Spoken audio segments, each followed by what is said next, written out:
मुख्यमंत्री हेमंत सोरेन ने दुमका में फहराया राष्ट्रीय ध्वज, परेड का किया निरीक्षण और सलामी ली। मुख्यमंत्री ने सीएम सपोर्ट पेट्रोल सब्सिडी योजना का किया शुभारंभ, रांची में बनेगा वर्ल्ड ट्रेड सेंटर। नमस्कार, आजाद सिपाही में आपका स्वागत है। मैं हूं राहुल सिंह।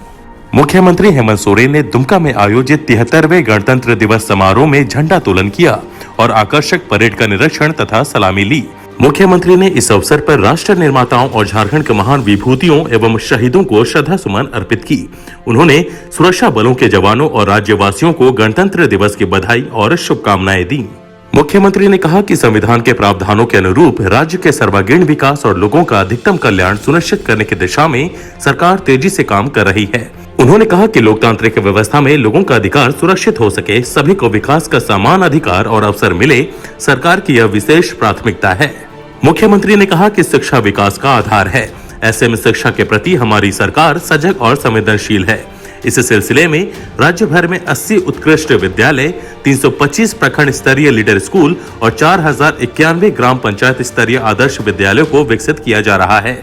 वहीं दूरदर्शन एवं आकाशवाणी के माध्यम से भी पठन पाठन का कार्यक्रम संचालित किया जा रहा है। अनुसूचित जनजाति के विद्यार्थियों को विदेशों में उच्च शिक्षा के लिए 100% छात्रवृत्ति। मुख्यमंत्री ने कहा कि आदिवासी विद्यार्थियों को विश्व स्तरीय शिक्षा के अवसर प्रदान करने के लिए जयपाल सिंह मुंडा पारदेशीय छात्रवृत्ति योजना शुरू की गई है। इस योजना के तहत हर वर्ष अनुसूचित जनजाति के 10 प्रतिभावान विद्यार्थियों को इंग्लैंड और नॉर्दर्न आयरलैंड में अवस्थित विश्वविद्यालय संस्थानों में उच्च स्तरीय शिक्षा प्रदान करने के लिए 100% छात्रवृत्ति दी जा रही है। मुख्यमंत्री ने कहा कि झारखंडी भाषा, संस्कृति, लोक कल्याण, शोध से संबंधित विषय को बढ़ावा देने के लिए ट्राइबल यूनिवर्सिटी खोला जा रहा है। श्रमिकों के हित में कई योजनाओं की शुरुआत। मुख्यमंत्री ने कहा कि असंगठित क्षेत्र के मजदूरों के निबंधन के लिए ई श्रम पोर्टल लॉन्च किया गया है।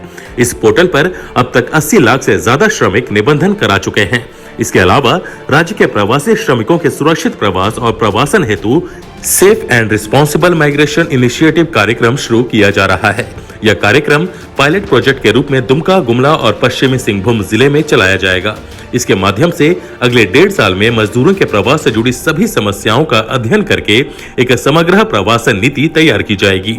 इससे प्रवासी श्रमिकों की समस्याओं का निदान करने में सुविधा होगी। युवाओं को रोजगार से जोड़ना सरकार की सर्वोच्च प्राथमिकता।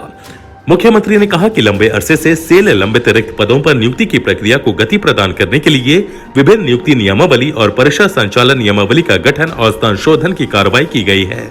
मुख्यमंत्री ने कहा कि मनरेगा मजदूरों के दैनिक मजदूरी के रूप में प्रतिदिन 225 रुपए का भुगतान किया जा रहा है। महिलाओं के सशक्तिकरण और उन्हें आजीविका से जोड़ने का चल रहा अभियान। मुख्यमंत्री ने कहा कि महिलाओं के सशक्तिकरण, कल्याण और उनके सम्मानजनक आजीविका के लिए सरकार ने फूलो झानो आशीर्वाद योजना शुरू की है। इस योजना के तहत महिलाओं को आजीविका सशक्तिकरण करने के लिए 10,000 रुपए ब्याज मुक्त ऋण उपलब्ध कराया जा रहा है। अब तक 14,000 से अधिक महिलाओं को हड़िया दारू निर्माण एवं बिक्री कार्य से मुक्त कराकर आजीविका के अन्य साधनों से जोड़ा जा चुका है। सखी मंडलों को 3200 करोड़ की क्रेडिट लिंकेज राशि दी गई। मुख्यमंत्री ने कहा कि राज्य के 1,80,000 सखी मंडलों और 3200 करोड़ की राशि क्रेडिट लिंकेज के रूप में बैंक से उपलब्ध कराई जा चुकी है। सभी मंडलों द्वारा निर्मित उत्पादों को पलाश ब्रांड के जरिए बाजार उपलब्ध कराया जा रहा है। सरकार की इस पहल से 2 लाख ग्रामीण महिलाओं को लाभ हो रहा है। राज्य में अब तक 159 पलाश मार्ट स्थापित किया जा चुका है और इस वित्तीय वर्ष में लगभग 17 करोड़ रुपए का टर्नओवर प्राप्त कर लिया गया है। सड़कों का हो रहा चौड़ीकरण और मजबूतीकरण। मुख्यमंत्री ने कहा कि राज्य के विकास में सड़कों का अहम योगदान है। ऐसे में पथ निर्माण विभाग के अंतर्गत 850 किलोमीटर सड़क एवं 20 पुल का निर्माण कार्य पूरा हो चुका है।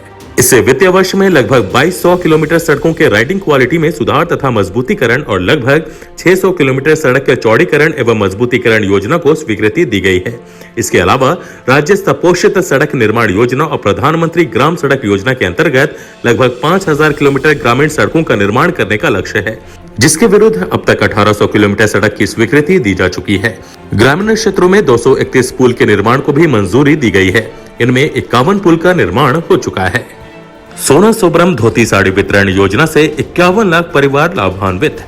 मुख्यमंत्री ने कहा कि सोना सोबरम धोती साड़ी वितरण योजना के अंतर्गत सभी लाभुक परिवारों को वर्ष में 2 बार एक धोती, लुंगी तथा एक साड़ी 10 रुपए प्रति वस्त्र की दर में उपलब्ध कराया जा रहा है। इस योजना के तहत अब तक 51 लाख परिवारों को लाभान्वित किया गया है। आपके अधिकार आपकी सरकार आपके द्वार कार्यक्रम के तहत लगे शिविरों में 35 लाख से अधिक आवेदन मिले। 24,51,000 आवेदनों का निष्पादन किया जा चुका है। मीडिया प्रतिनिधियों के लिए बीमा योजना। मुख्यमंत्री ने कहा कि लोकतंत्र के चौथे स्तंभ को और सशक्त बनाने के उद्देश्य से सरकार ने झारखंड राज्य पत्रकार स्वास्थ्य बीमा योजना नियमावली 2021 का गठन किया है। इसके माध्यम से बीमा धारक मीडिया प्रतिनिधि सहित उनके पति पत्नी एवं 21 वर्ष तक की आयु के 2 अविवाहित एवं निर्भर संतान को ग्रुप मेडिकल के रूप में कुल 5 लाख रुपए तक के चिकित्सा खर्च की सुविधा प्राप्त हो सकेगी। पेट्रोल सब्सिडी योजना का आज से लोगों को मिलने लगा लाभ।